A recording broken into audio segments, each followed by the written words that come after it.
అందరికీ నమస్కారం. ఓం శ్రీ మాత్రే నమః. ఒక ఊరిలో ఒక భక్తుడు ఉండేవాడు. అతను సామాన్య మానవుల వలె దేవుడిని నమ్మేవాడు. అంటే పూలు, పళ్ళు, దీపం, ధూపం, నైవేద్యం ఏమైనా స్తోత్రాలు చదివితే చాలు దేవుడు ప్రసన్నుడై వరాలిస్తాడని నమ్మేవాడు. అతనికి అలా ఏమీ లభించలేదు. దానితో కొంచెం అసంతృప్తి మనసులో ఉండేది. ఒకసారి ఒక గొప్ప జ్ఞాని అయిన ఒక సాధువు వాళ్ళ ఊరికి వచ్చాడు. ఏదైనా మంత్రజపం సద్గురువు ద్వారా దీక్ష తీసుకొని చేయాలని ఎవరో చెప్పగా అతను విన్నాడు. ఆ జ్ఞాని వచ్చారని తెలియగానే ఎంతో ఆశగా వెళ్ళి దర్శనం చేసుకొని తన కోరిక వెల్లడించాడు.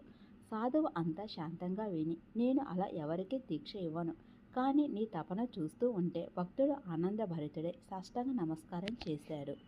కానీ జప విధానం కొంచెం కష్టం. నీవు చేయగలవో లేదో?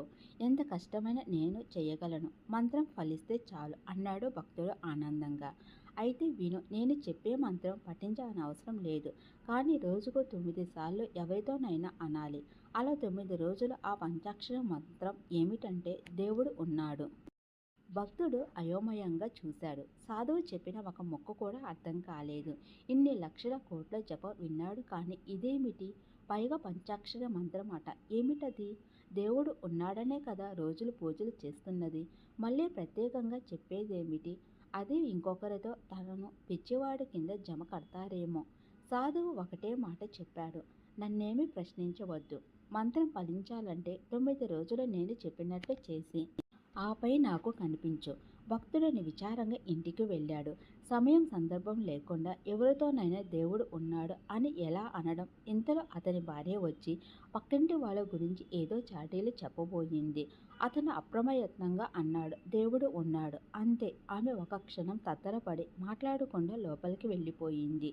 ఇతనికి చాలా ఆనందం వేసింది. వెంటనే అతనికి ఏదో అర్థమైనట్లు, కానీ ఇంకా సరిగా కానట్లు ఇంత భావన కలిగింది.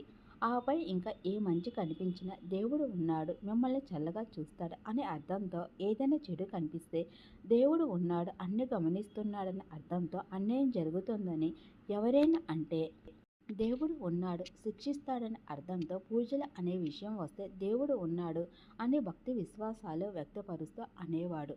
9 రోజులు గడిచాయి. అంతా నెమరు వేసుకుంటూ సాధువు దగ్గరికి వెళ్ళాడు. సాధువు అన్నాడు, నువ్వు ఎప్పుడు ఎవరితో రోజుకి ఎన్నిసార్లు అన్నావనే వివరాలు నాకు అనవసరం. నువ్వు అలా అంటూ గ్రహించిందేమిటో నాకు చెప్పు.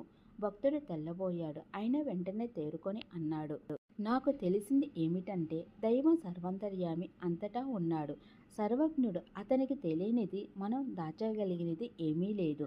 నిష్పక్షపాతంగా న్యాయ నిర్ణేతగా వ్యవహరిస్తాడు. దయాసాగరుడు.